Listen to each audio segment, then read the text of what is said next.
Xəbər verdiyimiz kimi, paytaxtın Qaradağ rayonu Lütfatan qəsəbəsi Qobu Park 1 yaşayış kompleksi ərazisində yerləşən yaşayış binasında yanğın baş verib.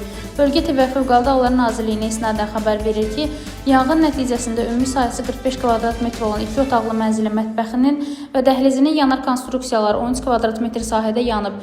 Yanğın zamanı 4 nəfər həyatını itirib. Təhlükəsizlik tədbirləri çərçivəsində bina sakinləri təxliyə olunub. Yanğın yerindən videonu təqdim edirik.